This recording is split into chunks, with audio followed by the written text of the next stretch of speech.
Hello and welcome to the Extremis Publishing Podcast. I'm Tom Christie, and it's a great pleasure to be joined today by Stilling's favourite archaeologist, author, researcher, lecturer and all-round good egg, Dr. Murray Cook. Thanks very much for that, Tom. I thought you were. I thought that was going to go somewhere else there. I'm very pleased that you've put me in such glowing terms. Now, Murray, you've recently completed work with Ian McNeish on a brand new book, The Bannock Burn, Journeys Along and Across Scotland's Most Famous Burn. The world's most famous burn, Tom. Yes, indeed. Sorry. Now, Murray and Ian have spent years working on this project, so it's really good to see it come to its conclusion. But can you tell us a bit more, Murray, about the inception of the project and how it came about? Well, yes, Tom, and thank you for the invitation and indeed all your hard work on the book. So I had wanted to write a popular account of something in Stirling and struggled to kind of come up with an inspiration. And I thought walking the Bannock Burn would provide a kind of a structure, and I knew there were a series of stories and tales, everything from million-year-old fossils through to the battle, through to the Jacobite plots, through to, of course, the Battle of Bannock Burn, and then Tartan. But I couldn't really work out how to do it, so I walked the burn, I started writing, and I couldn't really get it going. And I knew that Ian had worked with you guys before, and he knew how to write a book.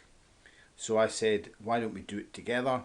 So we walked the burn, I walked chunks of it again with Ian. We took photographs as we went along, and we actually added 2 years to the research here, because Ian went down a few rabbit holes, I went in other directions, and eventually I think the book was much better for the extra 2 years. But of course, by that point, I'd written 3 others, which are also available at from Extremis. So there was the inspiration, but just a kind of a 14-mile walk, crammed with all kinds of stories about Scottish history, geography, and as it weaves through Stirling, it weaves through Scotland's past. Now, as somebody who's lived here in Stirling for a long, long time, I was really amazed to read this book because, I mean, starting up at Earl's Hill and going all the way to the confluence with the River Forth, you have uncovered so many really amazing stories, some of them quite ancient and some of them a bit more modern. So was there anything that really stood out to you as being a surprise or something that really took you aback when you were researching the book? I think it was just how ubiquitous the burn is. There's this, and of course that all of this is tied into Stirling. So to go north, you have to go through Stirling, and to get to Stirling, you have to go past the Bannock Burn. So every aspect of Scotland's history touches upon it. But then, when you actually drill right down into that, those kind of the depth of those stories. So the kind of Lady Stair, who is kidnapped by her Jacobite husband for fear that she leaks something about Bonnie Prince Charlie in the 45 and ends up in St Kilda, and we walk past where she's initially held next to the Bannock Burn. Then the role of Tartan, you know, in the Bannock Burn, and actually all of those workers' cottages. And then stories to do with the Tsar and socks, to do with brochs and hill forts and Celts and Romans, and actually just an astonishing connection. The Earl's Hill that you mentioned, that's the Earl of Stirling, who founds Nova Scotia, but promptly goes bankrupt, and his line dies out, I think, with his grandson, and there are no more Earls of Stirling. And all of this in what is a very, very pleasant walk, sometimes a little bit challenging, especially as there's a motorway. I have to cross 2 motorways to do the walk properly, which involves walking under the bridges, which is always fun to walk under a motorway bridge. But no, I think for anyone interested in Stirling, for anyone interested in Scottish history, the Bannock Burn is central to Scottish identity, to the Scottish brand, and actually to our place and our relationship with the rest of Britain and the world. Well, one thing that really stood out to me when I was putting the book together was the sheer number of incredible illustrations that you provided, that you and Ian together had photographed or been able to collect together during the course of your research. There must have been some fascinating stories behind that. Well, yes. I mean, the thing is, there were at least half a dozen trips up by North Third to get the light right. I was up at dawn. I was there at sunset. I've been in the winter, in the snow. I've been in the blazing sunshine. So, and then, of course, some of it there are archival material. So Falkirk Archives to look at the construction of North Third Reservoir. One or two locals recording the destruction of Beaton's Mill, which is perhaps connected to the murder of James III, which you'll find out if you read the book. And Ian knows loads of these people, and actually putting things on Facebook and actually finding out the wealth of information, the generosity of the people of Stirling. And one of the smaller subtales, which you can ask Ian about, you'll go into greater detail, is the racecourse at Corbywood, and just the kind of the trotting races and the stories and the families and the animals connected to all of that. And of course the slightly poignant bit for that, of course, is Corbywood is no more. It's been pulled down and actually pulled down just as the book was being finalised. So we have a whole series of images of a lost site, a lost community hub, and including Bannock Burn Boxing Club, which I hope has relocated, but we capture the murals, very, very kind of exuberant and joyous murals from the boxing club. But again, all of that is now gone. And something else that comes out of the book, of course, are some of the remarkable findings that you've come across as a result of excavations in the area, whether it be Roman relics or whether it be the lime kilns that were excavated. There must be some fascinating stories behind those excavations. Well, yes, the one of the things I kind of almost feel I have to do is to dig, and if a summer goes by without a dig or without several digs, it's summer wasted. So the two of the key excavations are the lime kilns in the upper reaches of the Bannock Burn, where nature is carving through a lost ocean. So we have lime fossil beds, and actually this makes the limestone very, very easy to carve out. So first is lime mortar and lime wash, probably for the Great Hall in Stirling, and then gradually the scale of these lime kilns increases and they move down the Bannock Burn, and eventually all of these kind of fossils are clawed and burnt in order to raise the fertility of the reclaimed land around the kind of the karst around Stirling, and that limestone is intimately connected to a kind of a 300% increase in agricultural output, which is fascinating. And of course the limestone probably also lies behind one of the Brocklink structures that we dug, which happens to be in a military off-road training ground, and this was a re-excavation. It's just behind Gillies Hill in Cambusbarron, Castle Hill Wood Dune, which was first dug in the 50s, and the attitude of the excavator there was to view it as a kind of a slightly secondary structure, not well built, and his experience in World War II led him to think it was refugees fleeing the Roman invasion, or refugees kind of getting into trouble after the Romans' retreat. And all of that's quite interesting when you read the paper, but then a more sophisticated approach reveals that the structure is pre-Roman and actually an elite structure and just continues in use into the Roman period, so perhaps occupation over several hundred years, and just without the kind of the blinkers or the shades from World War II, which makes you view things in a certain manner. So all of that structure is still there, still visible still able to visit it. I just have to watch that they're not doing off-road training. I'll watch for the red flag, but it's perfectly safe if there's no red flag. Well, on the very subject of excavations, you recently had a very well attended book launch with Ian for the book's release on the 1st of September, and there was definitely a archaeological link to that event as well, wasn't there?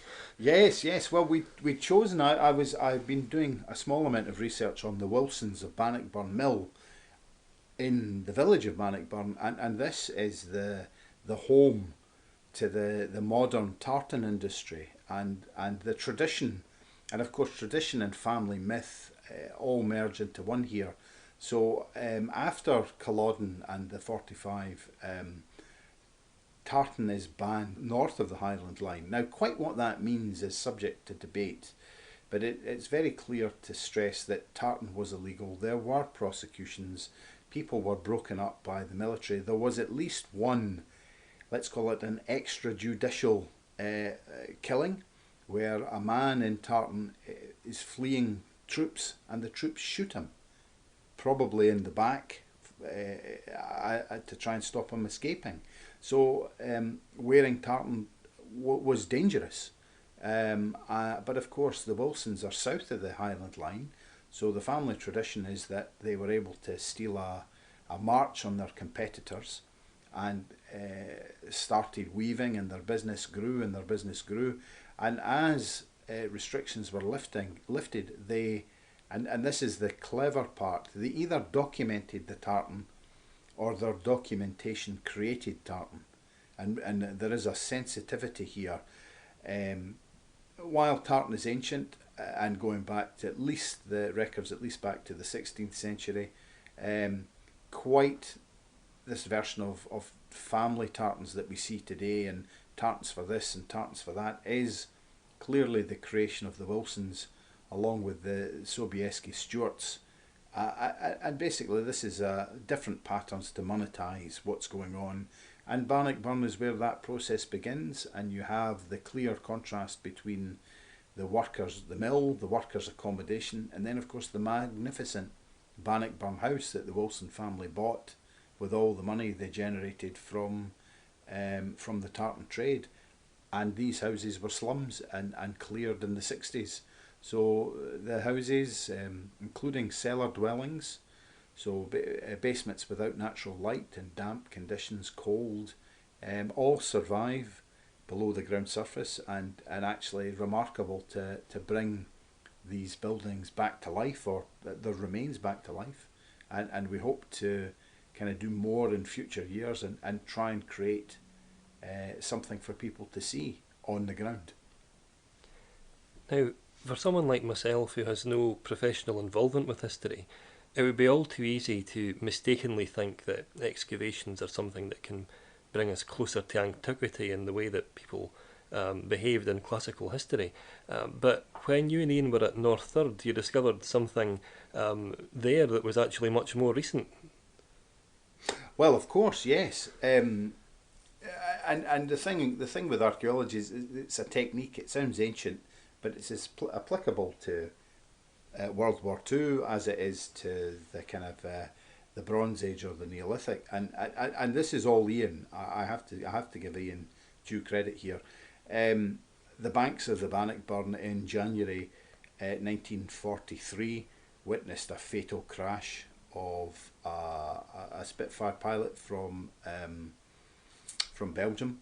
He had escaped. He'd fought the Germans in Belgium. He had been captured. He escaped Colditz, came to Britain, volunteered, and he was a fighter pilot. So he ended up training in a Spitfire. His base was at Balado, which was a kind of satellite base for Grangemouth, and he had a fatal crash. We're not certain. Perhaps his oxygen froze. He passed out, and he crashed into the banks of the Bannock Burn at North Third. And this site, the Spitfire had been recovered 20 years ago. And Ian and I were fascinated by the story, Ian in particular, and Henri Baptiste. I forget his precise name. Um, and some of the remains of the Spitfire were still in Stirling, and Ian arranged to have those returned to the relatives. A remarkable story, a remarkable hero, and actually astonishing to think just how close we were in World War Two, how integrated we were with our European cousins and friends, that this was us fighting a European war against German aggression, and Belgian pilots fighting and dying in Scotland for European freedom. A remarkable tale. And our plan, which we are doing at the moment, is to create a memorial on the site to Henri and to his ultimate sacrifice, which I think needs to be better known. And on the subject of the North Third Reservoir, I mean, one of the things that really jumped out to me from your book was not just the many historical tales that you tell, but also the incredible natural history of the Bannock Burn as well. Well, yes, I mean the Bannock Burn now is a haven for wildlife, and North Third is full of rare insects and migrating birds. It's no longer a reservoir, or rather, it's no longer a tapped reservoir. So Scottish Water own it and maintain it, but they're not using the water. And if you go there, there are a variety of insects, a variety of migratory geese, osprey. I've seen osprey catch fish straight out the North Third. That is wonderful, let alone the range of rare insect. And actually, as a place just to sit and contemplate, it's amazing. But don't go into the vegetation, because the upper reaches are full of ticks. So if you do go, take a seat or take a tarp to sit on, and just, in case you take something back with you. And it would be remiss of me not to ask, given the many amazing places that you visited and the many astonishing tales that you bring to life throughout the course of your book, if there wasn't a favourite that you had that you encountered along the way. I think, well, the trouble is it's probably Ian's, and it's probably Ian's story of the Betty, who was a child of a soldier, left after the Battle of Culloden, troops in Stirling, and someone abandoned their young daughter, who was raised locally, and in turn whose son was press ganged into the army, and then ended up fighting the Russian Navy, captured by the Russians, and her determination to get her son out of Russian captivity led her to walk to Paisley to get material, knitted socks, sent them to the Tsar. The Tsar was so impressed by this that he released the son, and the family still have the yarn in their possession, which is, so we're looking at 200-year-old yarn passed down from, I think, father to son and father to daughter and mother to daughter, etc., etc., etc. But the family still have them. And I wasn't involved in this. Really, all credit to Ian, but he handled the yarn and actually photographed it. And you will see the photograph in the book. And that's such a human story, and actually especially poignant at the moment when yet again we're in Europe. There's a European war involving Russia. So very poignant for me, I think. Well, Murray, thank you so much for having joined us today to talk about the Bannock Burn. I know that it's a book that has been worked on by you and Ian for a number of years now. I know that you wanted to get it just right and to bring out all of these incredible stories in a really richly illustrated way. And I would also recommend to anyone who reads it to come to the area and use the beautifully illustrated maps in the book to come along and visit the area for themselves. I wholeheartedly agree with that. The whole point of the book was to let you follow in our footsteps. So it's a walk that can be done in a day if you push yourselves. But I hope you enjoy it, and perhaps I might even see you in Stirling when you come. Thank you very much. The Bannock Burn is available to buy from all good online retailers and independent booksellers worldwide. Thanks very much for joining us today. I hope that you'll join us again soon.